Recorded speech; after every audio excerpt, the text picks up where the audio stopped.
Here's a sample of what you'll hear on this episode of Holistic Health Matters. What essentially I learned is that worry and anxiety, and again, absent genuine mental illness, but worry and anxiety are mental choices that we all make. Welcome to the Holistic Health Matters podcast, where it's all about maximizing our health potential by aligning our lives more fully with God's design for spirit, mind, and body. I'm your host, David Sandstrom, naturopathic doctor and biblical health coach, and this is episode number 41.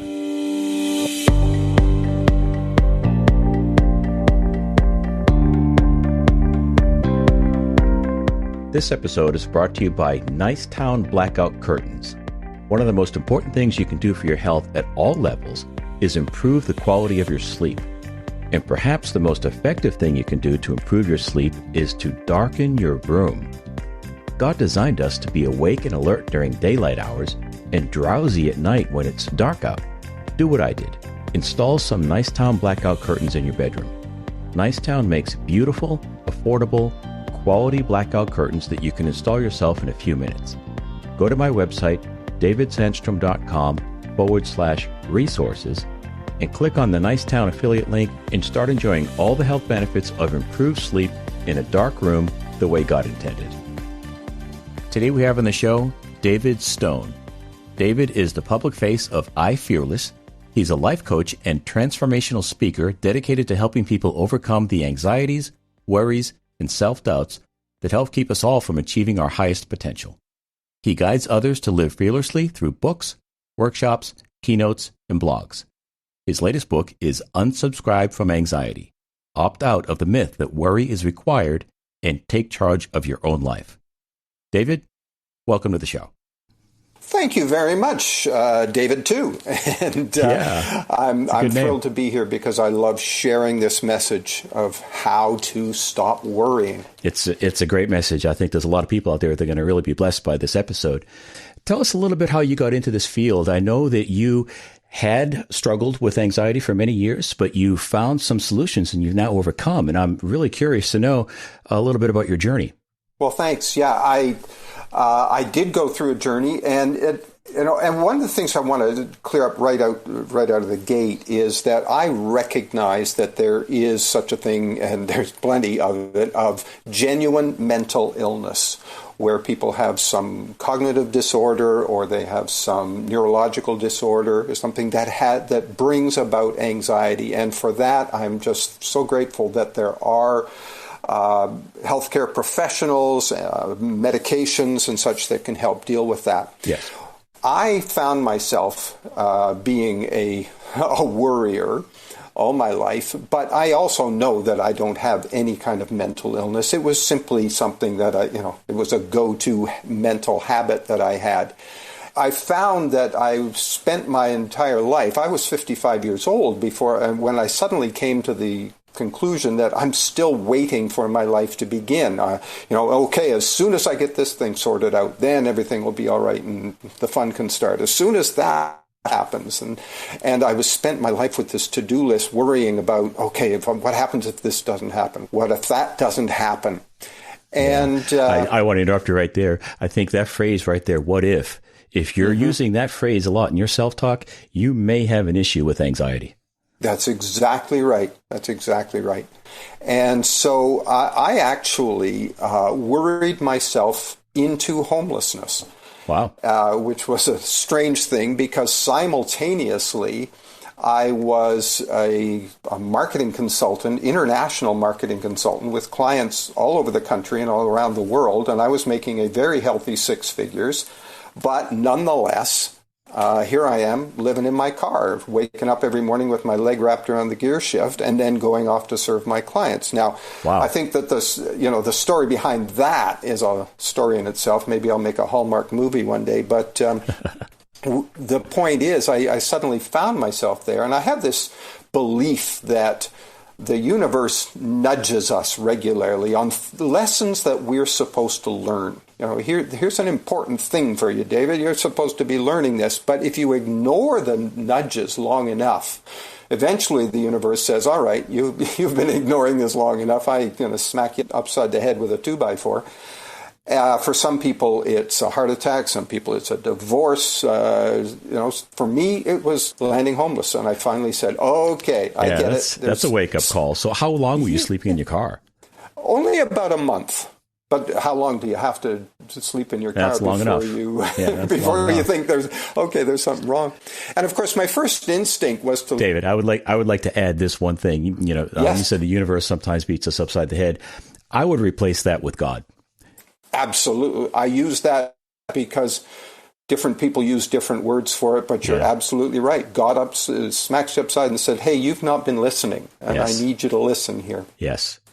He's not an impersonal force. He's a real real being, and he loves us very much, and he loves us enough not to let us stay and remain in the state that we're in. But anyway, go ahead. Amen. But the thing, my first instinct was to look for whose fault it was. All right, who can I blame for my condition? And I looked around, maybe it's the government's fault, or maybe it's the economy's fault, or maybe it's my client's fault, whatever. And the more I looked around, the more I realized that in every single action, every single circumstance that had led up to it, there was one and only one common denominator, which was me. And finally, I had to look myself in the mirror and say, okay, maybe it's you. And maybe, obviously,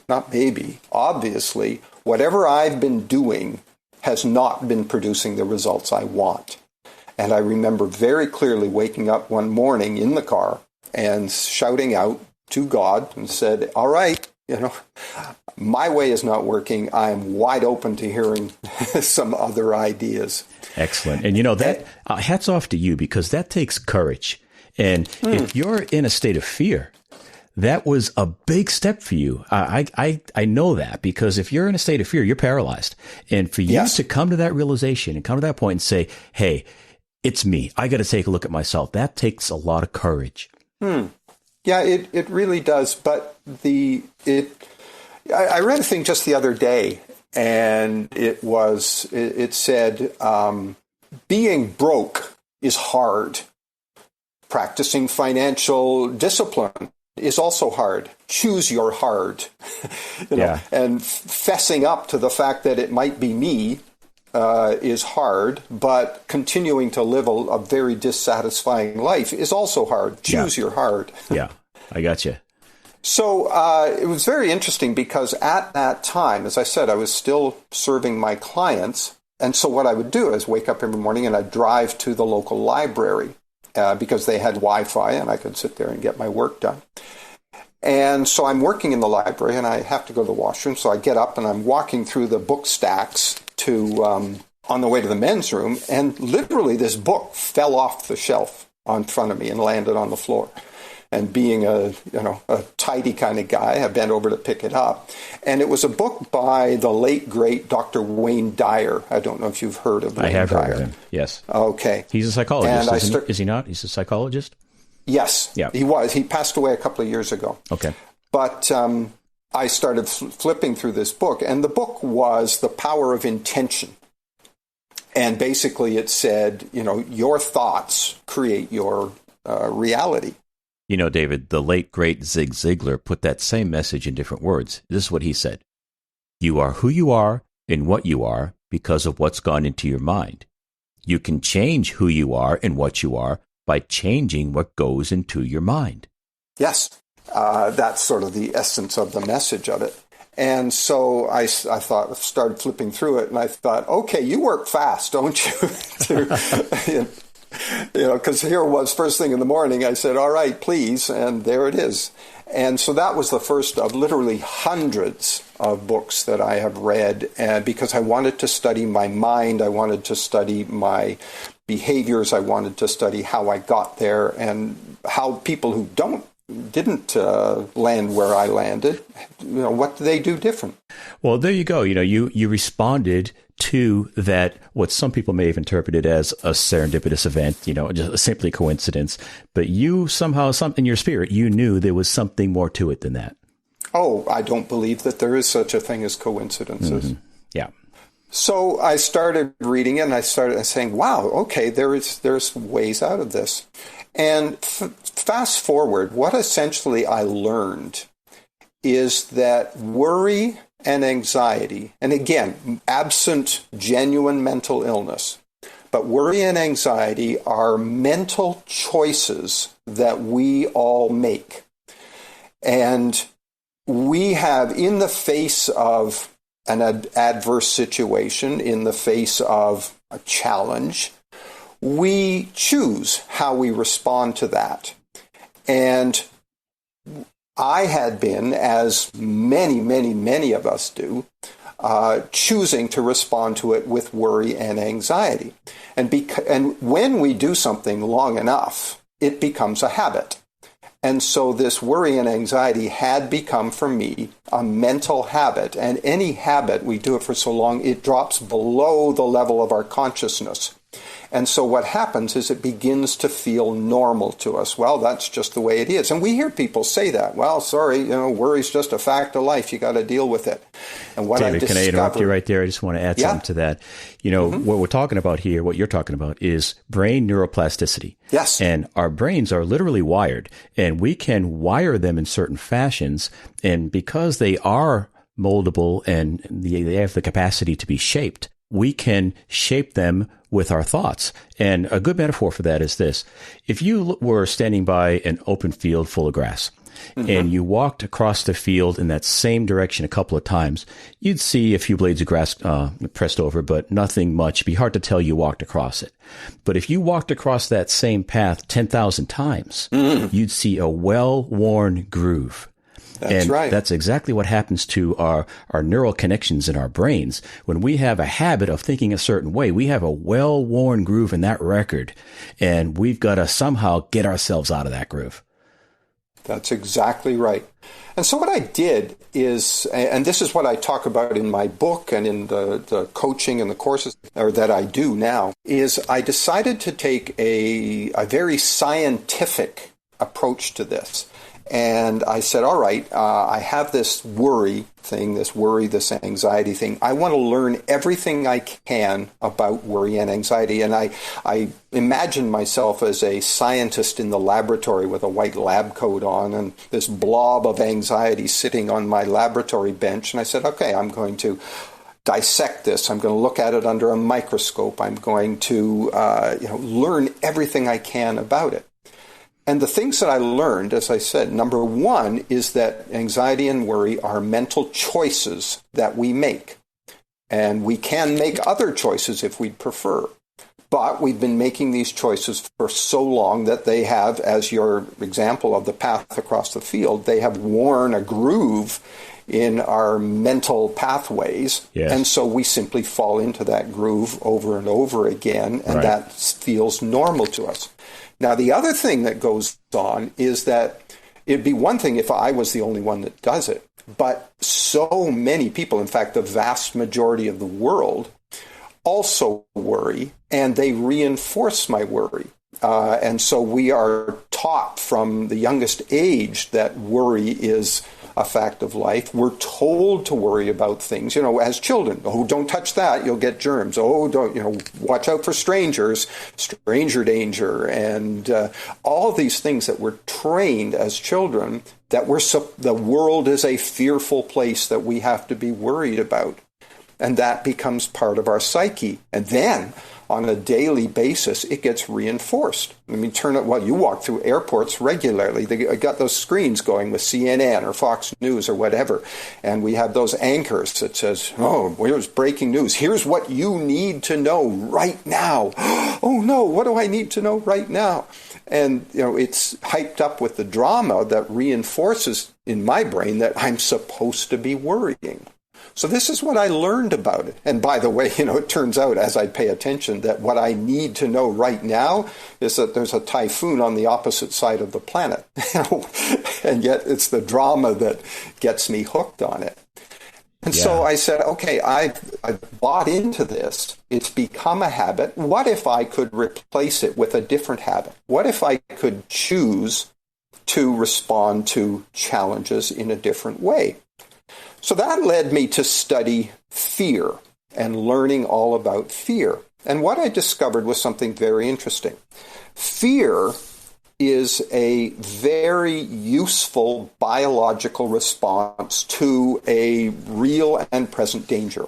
So, and it's been built into us for millions of years because the saber-toothed tigers used to want to eat us for lunch. But today, let's say I'm walking along the street and I want to cross the street and I step out into the road and I look and there's a bus coming at me. Now, what happens right in that instant is my brain registers this danger, my body responds, and it's designed to respond, and adrenaline pumps into my system, cortisol pumps into my system, my heart rate goes up, my breathing rate goes up, and it primes my body to take action. My muscles actually get stronger, my reaction times get faster, and I jump out of the way of the bus goes by, and the emergency is over. Now, that's really, really useful. And when we're in those emergency situations, isn't it great that we have that system? But our fear response systems are kind of like the fire department. It's really great that it's there, but the best days are the days when we don't need to phone the fire department. Right. And so what I discovered then is that anxiety and worry, which are kind of a subset of fear, they are responses to what we perceive as a threat, but it's more vague and off in the distance somewhere, and we're not really sure what to do.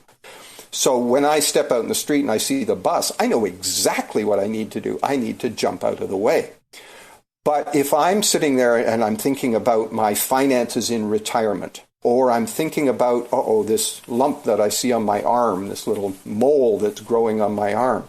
It's more vague. I don't know if it really is a threat to me in some way, but I don't know what to do.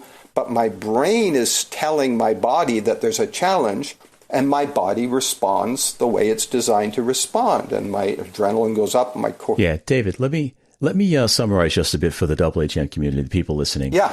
What you're referring to is our sympathetic nervous system, where it just kind of jumps into gear when necessary. And if we got to jump out of the way of a bus, or we have to, run away from a hungry lion, it serves us well. But we're designed to press into stress and then back out. If we stay chronically in that sympathetic dominance, we're going to create some health problems for ourselves, correct?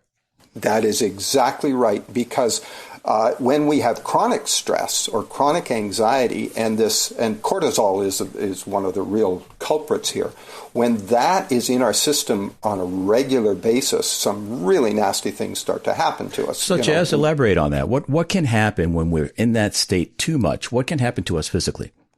Well, there's a long list of things. High blood pressure, hypertension can happen to us. We can get gastrointestinal disorders. We can get diabetes. We can get, it literally weakens us. Our muscle strength weakens us. There's a wonderful demonstration called the muscle test that I can do once COVID is over and we can be in each other's presence. We can see that when I introduce a worrying thought into your brain, you actually get weaker. And then I can introduce a joyful thought into your brain and your strength comes back. Yeah, absolutely. I totally agree with that.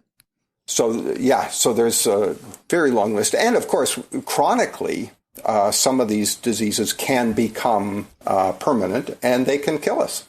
Yep. I think the actual manifestation is different strokes for different folks. We all have our own weak link. For one person, it might express itself as an ulcer. Another person, it might express itself as migraine headaches. For another person, it might express itself as something like that the doctors would call fibromyalgia, which is just a fancy Latin term for you have nerve pain. Yes. It's different for different people. It is. And the stress always shows up, or the anxiety and the worry shows up as a physical manifestation in your body. And at times it's just tension. And my go-to was my neck and shoulder area. They were always stiff and tight. For some people, as you pointed out, some people it's their abdomen, their stomach, their intestines. Some people it's their jaw. Some people it's their head, and they get migraines and such. But the point is, it's manifesting in your body as dis-ease. Right. In my understanding of that is that when someone they can deal with these worrisome thoughts because, as you said earlier, it just feels normal. It feels actually comfortable to be in that state because they've been in it so long. But when it transitions into a physical symptom, maybe it's irritable bowel or something like that, that's when somebody's more motivated for change. Yeah.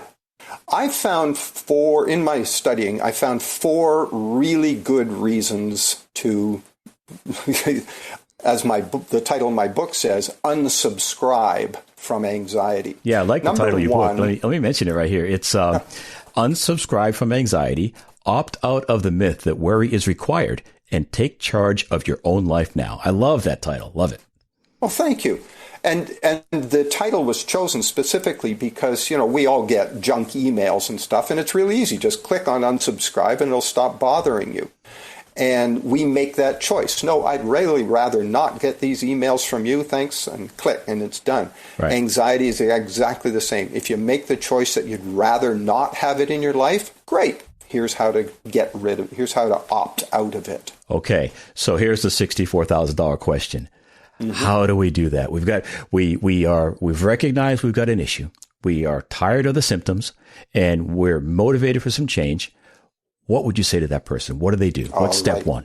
Step one is that realization I had waking up in my car that morning, and that is to take 100% responsibility for everything that goes on in your life.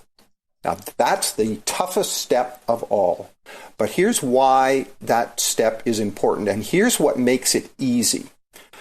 When we look around, and we all have challenges. There's not a person on the face of the earth that doesn't have some kind of a challenge or a stressful situation. But When we look around, our typical response is to look to who to blame for this.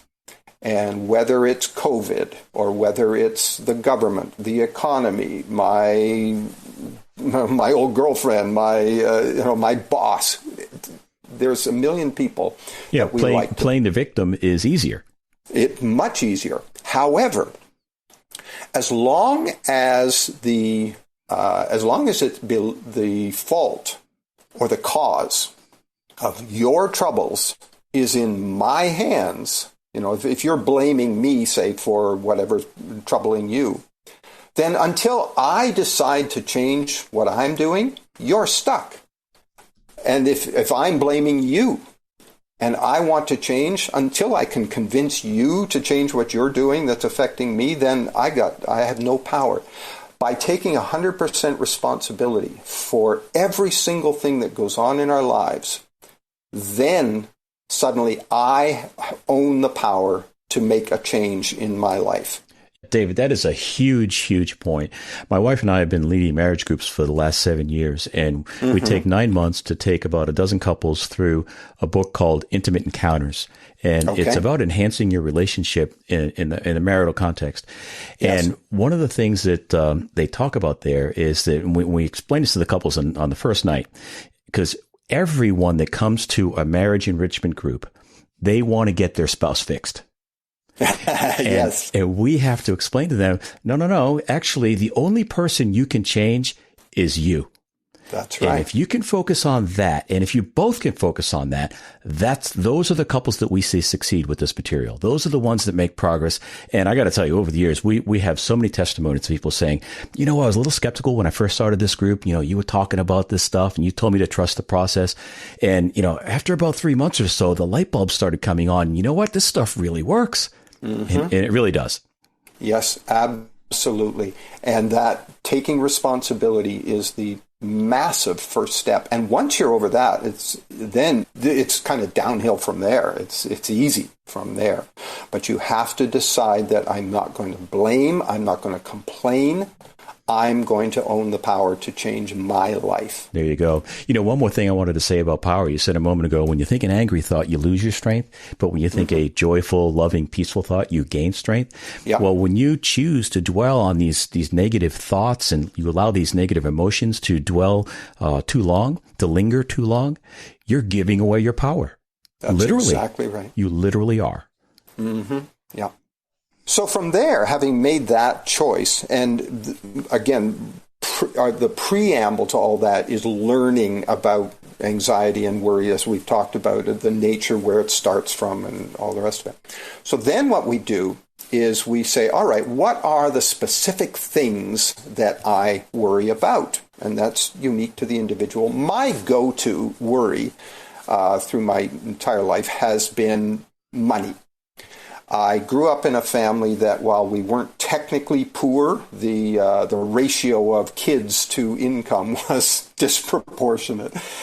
And I remember very clearly as a kid growing up, once a month, my parents would sit at the kitchen table with this stack of bills, and they'd have these terribly worried looks on their faces, and, oh, how are we going to do this, and how are we going to juggle that? And I was brought up to believe that money doesn't grow on trees, and the only people who can be wealthy and prosperous, you're either crooked or lucky. And so I had these self-limiting beliefs in my head. That's a really good point, Dave. You are dropping so many value bombs here. I'm sorry to interrupt, but I have to add to that.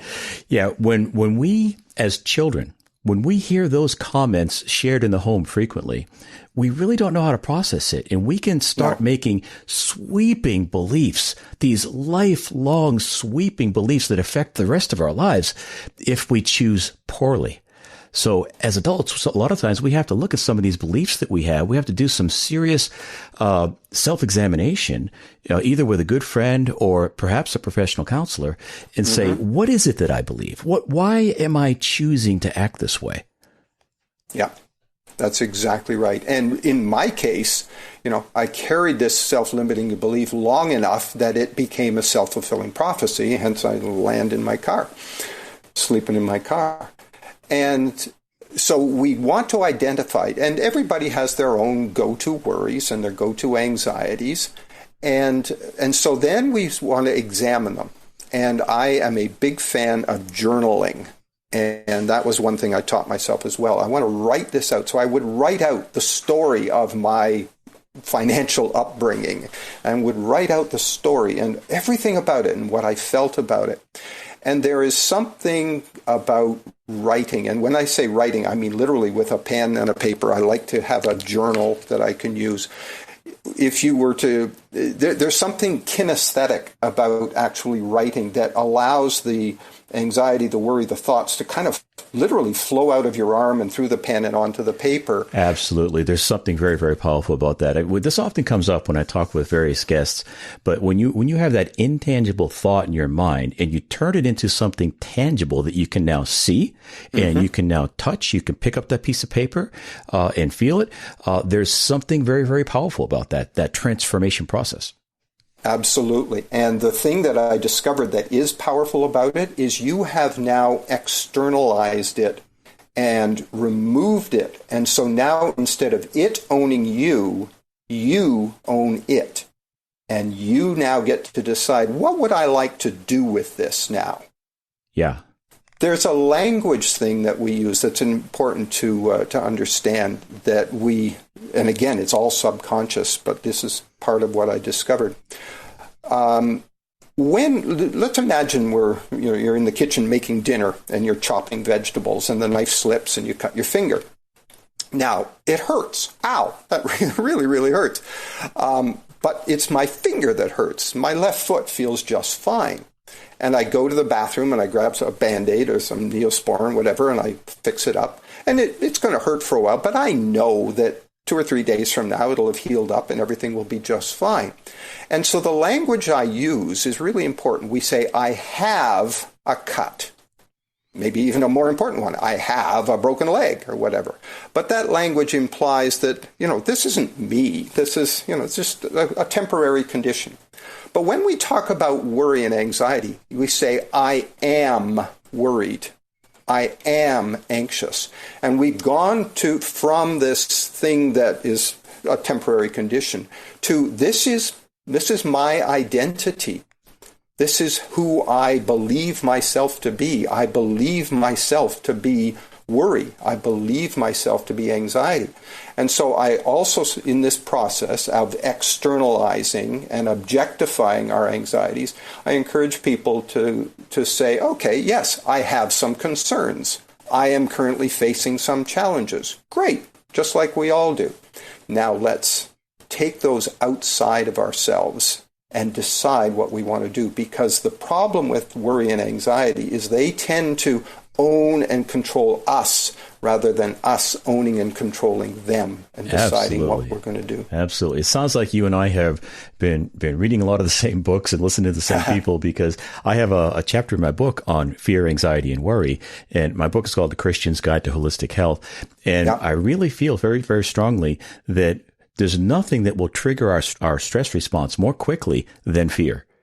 And as you said, worry and anxiety are simply symptoms of fear.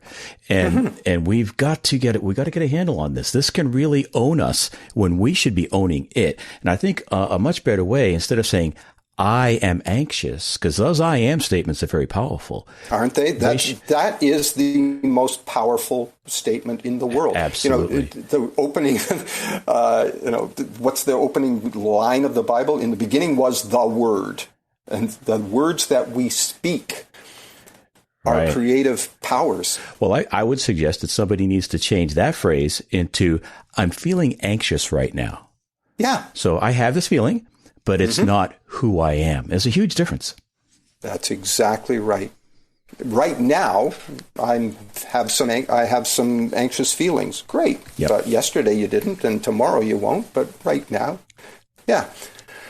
So then so we work with that and get people to identify it. And then I take people through a visualization process. And how that works is, again, we talked before about how this anxiety shows up in your body. For me, as I said, it was always in my shoulders and my neck. That was the area that was so tense. And I would visualize, and I could almost imagine that there was this iron bar that ran from one shoulder tip to the other. And it was just sort of this rigid thing that was in my body. And so what I would do, I would spend, 15, 20 minutes, and I'd visualize this thing, but I would then start with my imagination to take control of it. So it was this iron bar that's like 2 feet long, shoulder tip to shoulder tip, however distance that is. And I'd say, okay, now with my imagination, I'm going to shrink it down. And now instead of being 18 or 20 inches long, it's 6 inches long. And now I'm going to stretch it, and it's going to go out through my shoulders and touch both sides of the room. And now I'm going to take it from being a bar to making it into a ball shape. And now I'm going to imagine that, what color is this thing? Well, it's sort of gray-black. Well, let's make it green. Let's make it pink. And let's make it fuzzy. And all of this with my imagination. And now, instead of being up in my shoulders, I'm going to move it down to my right foot. Now I'm going to move it out to my left hand, and I'm and through this entire process, what of course is happening is I'm taking control of it. I'm deciding what's going to happen with this. And eventually we get it, and I imagine it's sort of like a baseball, and I've got it out in my right hand, and I'm tossing it up and down. Then I set it down on the floor and look at it, and then I pick it up, and then with my imagination, I turn it into this sort of dust ball, and then I turn it into a ball of nothing but mist, and then I just take a deep breath and I blow it away. And in my workshops, I take people through this exercise, and you can see them sitting up straighter after this exercise, because they have literally removed the anxiety from their bodies. I love it, Dave. That's really good. And, I think a lot of people listening, they may be inclined to say, oh, that sounds like the power of positive thinking. You can't just think your way out of a huge mental challenge like that. But I would disagree. And I think that what you're explaining here is a tool that you can have in your tool belt to help move you through this process a step at a time. I actually read the book, The Power of Positive Thinking. I thought it was junk. I didn't like that book at all. Okay. But the Bible says that the words of a man's heart are deep waters. And when you rehearse these phrases in your mind, these more productive phrases, as you described, taking this thing that's really hard to manage and starting to get a handle on it, it helps us experience that brain neuroplasticity and the rewiring of our brains and the rewiring of our thought lives. And when our brains work better, our bodies function better because there's a connection there. Yes. The other thing that it's doing, and this is working on many levels, but one of the things it's doing is restoring our self-esteem. because when we are suffering from worry and anxiety, our self-esteem is extremely low. We don't believe ourselves to be worthy. We don't believe ourselves to be capable. We don't believe ourselves to be confident in anything. But when I can start to say, no, I'm taking control here, then we start to restore those things. Now, we go through this little exercise, and I'm the first one to say that tomorrow morning it'll want to come back because it's a habit, like any habit wants to come back. Right.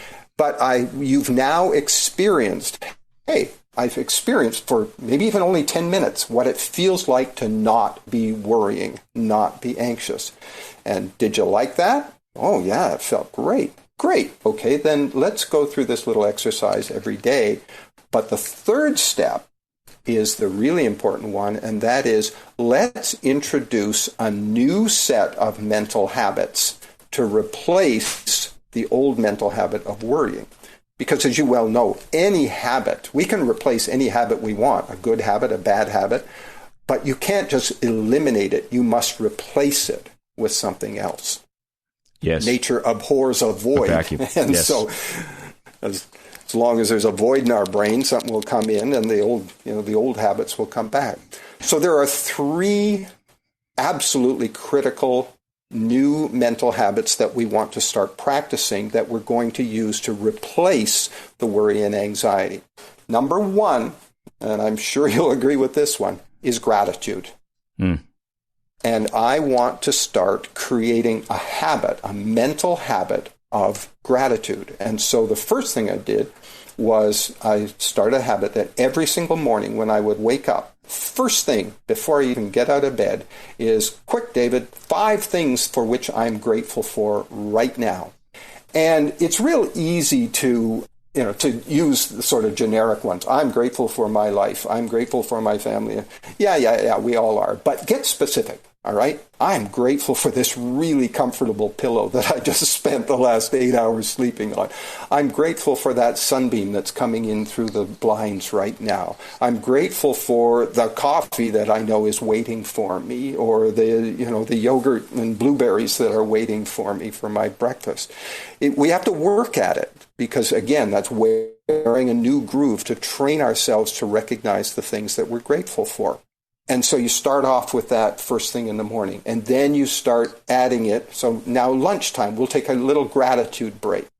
And then before you go to bed. And then what happens after a while is you start having gratitude as a daily, hourly mindset. Like right now, here you and I are talking.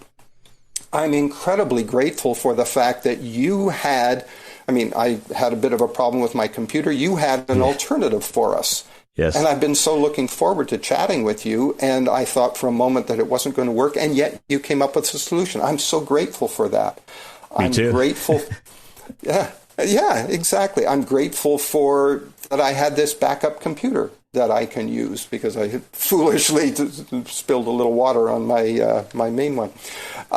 So, in any moment of the day, when we turn our minds and say, what am I grateful for right this very instant? That develops this habit. Because here's an interesting thought. It is impossible mentally to hold a thought of gratitude and a thought of worry at the same time.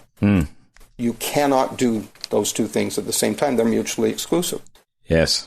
And so the more I fill my head with thoughts of gratitude, there is absolutely no room in there whatsoever for worry and anxiety. Excellent. So that's the first mental habit that we want to cultivate. The second mental habit that we want is something that I call replace it with purpose. Now, what does that mean? Every single one of us, I believe, was put here on the planet for a specific reason. I heard a great phrase, and it said that the 2 most important days of your life are, the first one is the day you're born, and the second one is the day you figure out why.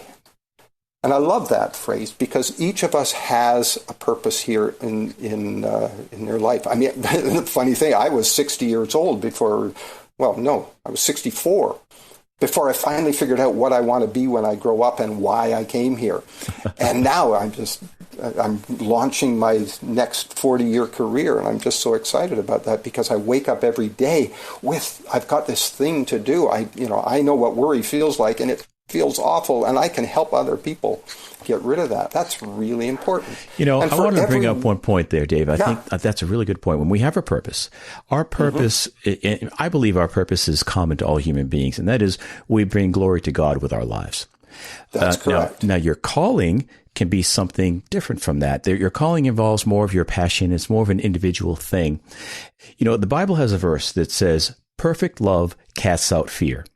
And perfect love, we have to look to God for that. And God loves us unconditionally. The Bible says that while we were yet sinners, God died for us. So, and Jesus said, greater love has no man than this, that he lay down his life for his friends. So perfect love is very, very others-centered. It's not focused on ourselves, not focused inward. It's focused on others. And I think that's what you were talking about right there.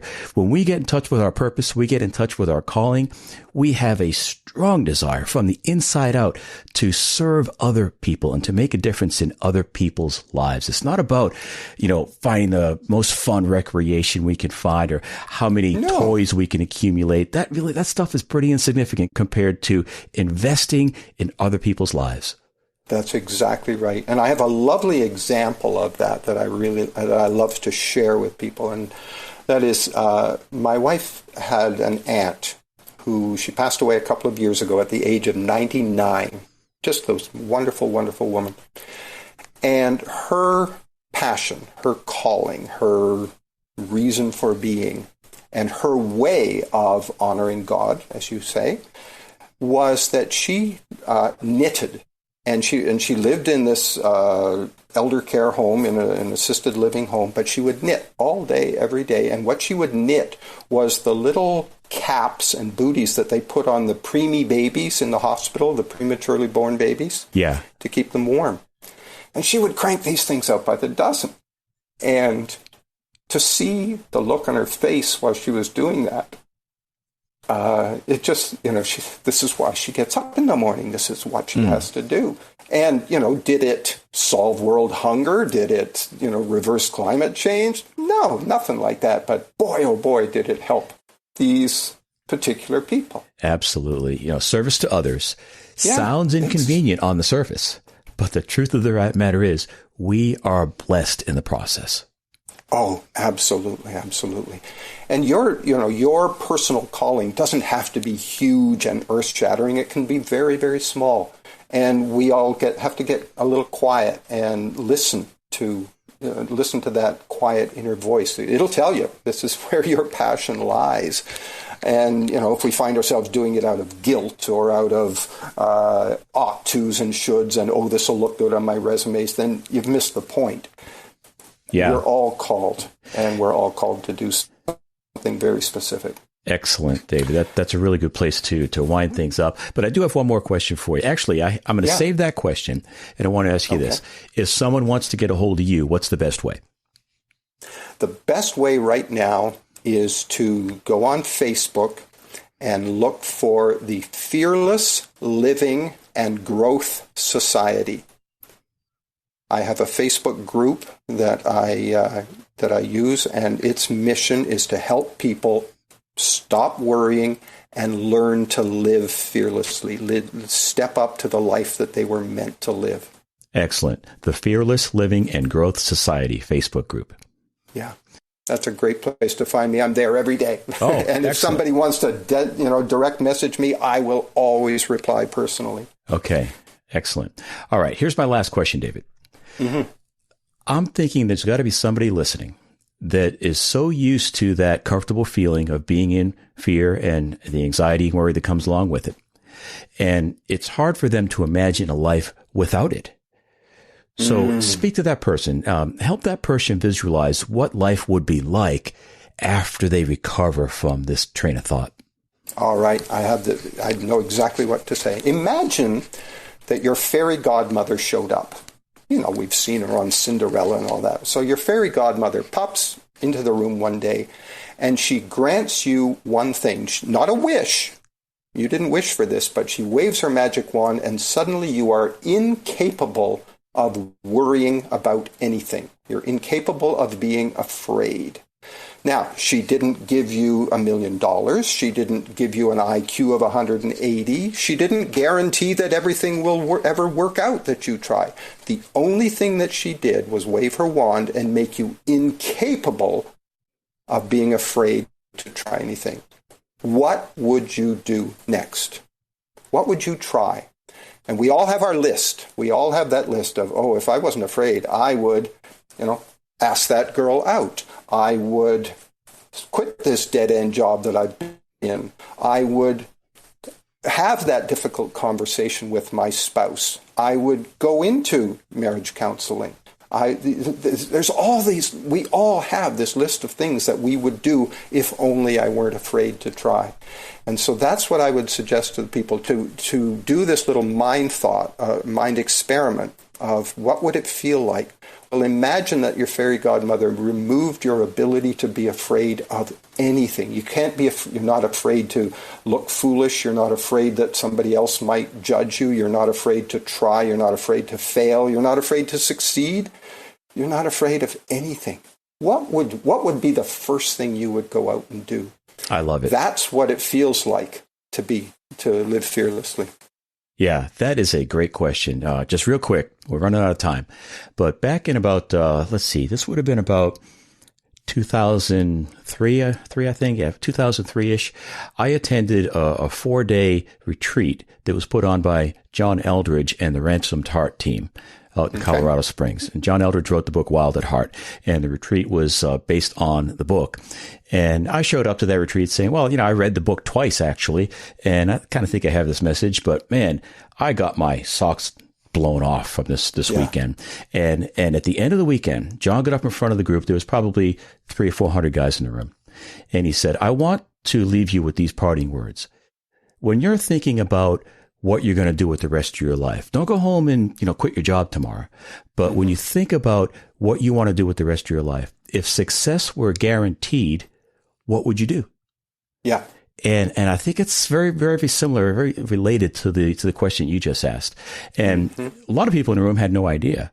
Here I am, a professional airline pilot, and I didn't have to think more than 5 seconds. I knew exactly what I'd like to do. I'd like to write books and speak about it. That's what I wanted to do. And the reason why we're doing this podcast today is because I took that question seriously. And I now have a book, and I now talk about what's in the book. And I'll tell you what, it's very rewarding. People think, oh, you have a great job. What a cool job. You fly airplanes, fly the big jets. Yeah, it's the big ones. But yes, it is a cool job, but it doesn't float my boat like this does. That's exactly right. Well, I went through the same process at the age of 64 as I was winding, deciding I didn't want to do what I want to do and had been doing for 30 years anymore. But I don't have any interest in retirement. I don't know what I'd do if I retired. And I started to say, well, what do I want to be when I grow up? What do I want to do? And so I started to pray about that and meditate about that. And the voice was very, very clear, because I'd say, okay, what does the world need? And the voice was so clear, and it said, the world needs to stop being so afraid of everything. And you can do that. You can help them, because you know how to do that. And I said, okay, there it is. I had no idea how or why, or I knew why, but I didn't know how or what or anything. But it was just, okay, I have to do that. Excellent. Thanks, David. We've been talking with David Stone. He's an author. He has a great Facebook group, and he wants to help the world stop being so scared. If you have an issue with that, I encourage you to get in touch with him. David, thank you for being here today. My pleasure. Thank you for having me on. Well, I hope you enjoyed that episode with David Stone. He is a wealth of knowledge, and he has overcome what a lot of people struggle with: worry, fear, and anxiety. And it feels very, very paralyzing when you're in the middle of it. And he has some of the keys to unlock the freedom that's available to everyone when they get past their anxiety. So I highly encourage you to check out his Facebook group. And don't forget, this episode is brought to you by Nicetown Blackout Curtains.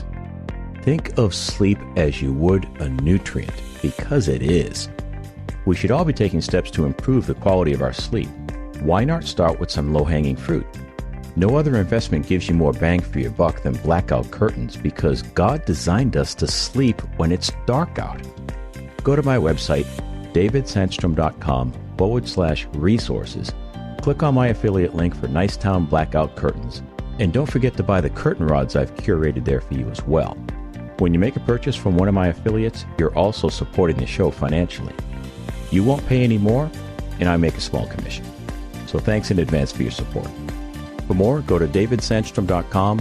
In the show notes for each episode, you'll find links to all the resources that were mentioned, as well as a full transcript with timestamps that you can download for free. In addition, I always include a content upgrade with each show, which is a free download that is designed to help you go deeper with that subject. Once again, thank you for listening, and I'll talk with you next week. Be blessed.